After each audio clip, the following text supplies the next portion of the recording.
Hey, what's up guys? Today I'm gonna film a video about my labor and delivery stuff. So yeah, let's go ahead and get right in. So it was July 13th, 2018. That's when my son was born. Same exact day as I went into labor. It started out at I think I woke up at 10 something that morning. I had sat up and I just felt a giant gush of water. I was like, okay, that's a little weird. So then I called Sam and I was like, I think my water just broke. And he was like, what?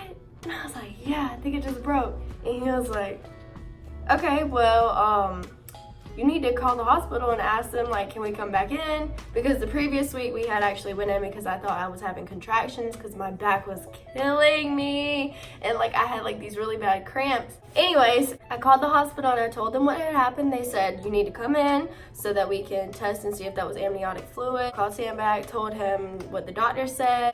And so he started on his way home from work. I started getting our bags together because we had already packed our bags because you have to kind of pre-pack it around week 34. So we had already had our bag packed. So I straightened my hair. As I'm sitting here leaking everywhere, I've changed my pants twice at this point, but I just wanted to make sure that I look decent. The stupidest thing, and to this day I still laugh about it because I'm like, was I serious? I seriously had to straighten my hair really. Then Sam came home and he was like, really Helena, you got to do this. You're leaking everywhere. We need to go.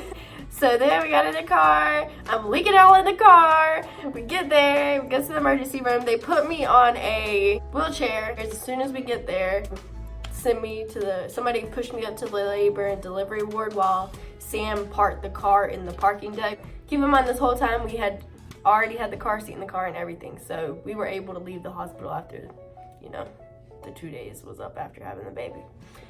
So then they put me up and this lady, oh, she was the sweetest lady, hands down, the best, nurse midwife assistant, 10 out of 10. Gave me a paper gown, and she told me to go to the bathroom, take off all my clothes, underwear and everything, and she was going to get a test strip and see if I'm leaking amniotic fluid or if it's just something else. So I go into the bathroom thinking, this baby's coming today, this baby is not gonna sit here and wait. Then after that, I came out the bathroom, I laid on the bed. She took this little strip. She literally just touches your no square with it. As soon as she touched it, it came back amniotic fluid. She was like, oh, are you contracting? And I was like, no. Why would I be contracting? She's like, because your water broke. This is amniotic fluid. We're gonna have to induce you. And I was like, damn. Damn. And so then the doctor comes in, and they check my vitals. They were seeing if I was contracting or anything. I was not, but I was already 2 centimeters dilated. From the initial week when we went to the hospital, I was only at 1 centimeter. So then they inserted the IV. They sent somebody in to do that, and they started me on a Pitocin drip, which labor doesn't usually get worse until after, your water breaks. That's whenever it gets serious, pain-wise. My water was already broken when I got to the hospital. And the fact that they induced me, those contractions were by far the worst pain I have ever felt in my entire life. Let me tell you something. At first I was like, okay, this isn't that bad. So then I got on the bouncy ball.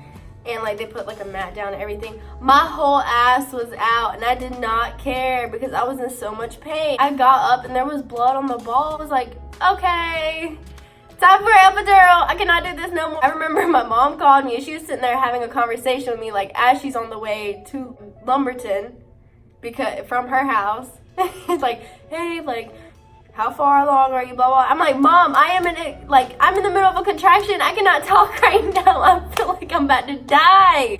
And so Sam had to take the phone out of my hand and he's talking to her and telling her what's going on. And she told us that she'd be there literally in just a little while. I'll hold the baby in.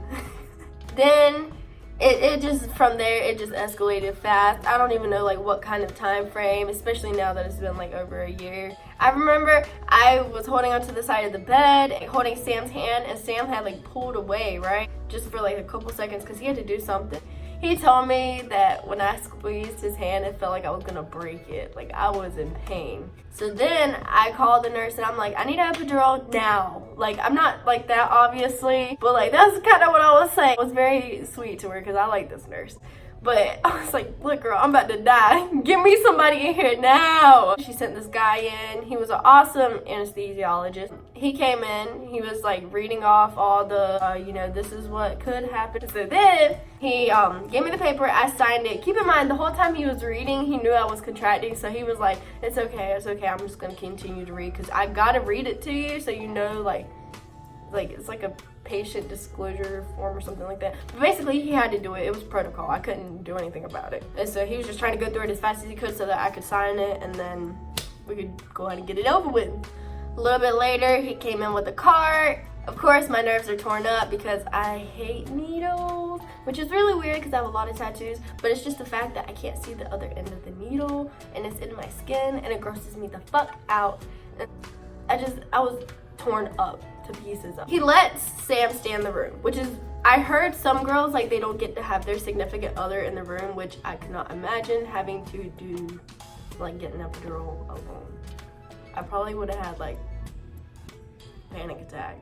He made me bend over, like lean over the bed like this and then like arch your back and then like lean over into Sam and like Sam's like telling me these encouraging words.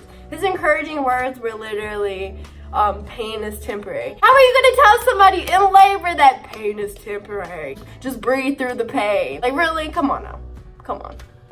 After that had happened, he stuck the needle in my back. It hurt, and I think the only reason why it was so bad is because I had a contraction. I was literally like going up on the contraction thing as he stuck the needle in my back. That shit hurt. It felt like something going in here and something like a belt wrapped around my waist at the same time. It hurt. But then after that, like I didn't feel anything. I laid back down on the bed after he was finished. He pulled that little like cord thing that's connected to my back. He pulled it like up so that nobody could like pull at it and like rip it out or something. But as soon as the epidural like pain medication started, my blood pressure dropped.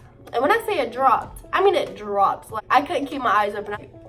My eyes were like rolling into the back of my head. I'm like, am I like, is this it? Like, am I gonna die here on this bed, like, as I'm about to give birth? They called the anesthesiologist back in. He put something in my IV to kind of give me some more pep, like, boost my blood pressure. Yeah, that's what happened. And so they gave me, like, a stimulant, I guess. I kind of, like, came back. But then they had, like, checked me and everything, and I was already, like, almost at a 10. Like, I was, like, a 7 or an 8. And they were like, okay, within the next hour, you're probably gonna have this baby. And this whole process, like I was in labor for like maybe like 5-6 hours, so it was not a long time at all. Yeah. And so whenever they said that, I was like, oh. And then, a little bit later on, like 20 minutes passed, I started getting nauseous. And so I was like, Sam, give me one of them little blue bags off that cart over there. I'm going to throw up. He gave me the bag. I'm like sitting there dry heaving. My mom's already here at this point, just talking to Sam. And the doctors came back in. They checked me. They're like, you're at a 10. Are you ready to have this baby? They started like reclining the bed up and everything. I'm like sitting here dry heaving as the bed's like coming up. I'm like, oh my God, like I'm about to push this baby out. This baby is about to come out of me that I've been waiting on for so long. I remember she pushed the mirror like in front of me. I was like, oh, look at it. It's like open, like the whole, it's open. It's crazy like how your body can change for a baby. Like it's wild. So then I'm like, girl, why is that mirror there? I don't really want to I don't think I want to see it like happen. I just want to get it over with. So then they let me do some practice pushes so I could see the baby's head, kind of like as a motivation, like, hey, you got this, you can push it out. Within 10 minutes, he was out. My life has forever been changed. And he's literally the light of my life. Yeah. So I remember the first words that came out of my mouth whenever he came out was like, ah shit, he looks like Sam. But I love my boy so much. There's nothing I would change about it. the whole experience I would do a million times over again. The stitches, I had a first degree tear, I think it was, but I only had like 2 stitches. That's it.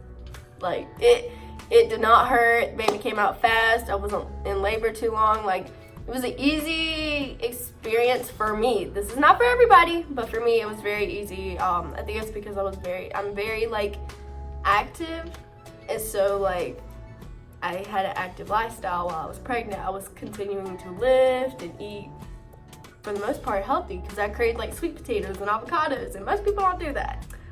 Yeah, I didn't really tear. Postpartum was the hard part, but if you guys want a video on that, then comment down below. I hope you enjoyed this video. Yeah, subscribe. Don't forget to subscribe. Bye.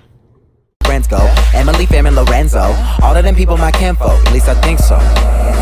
Can't tell, 'cause when them checks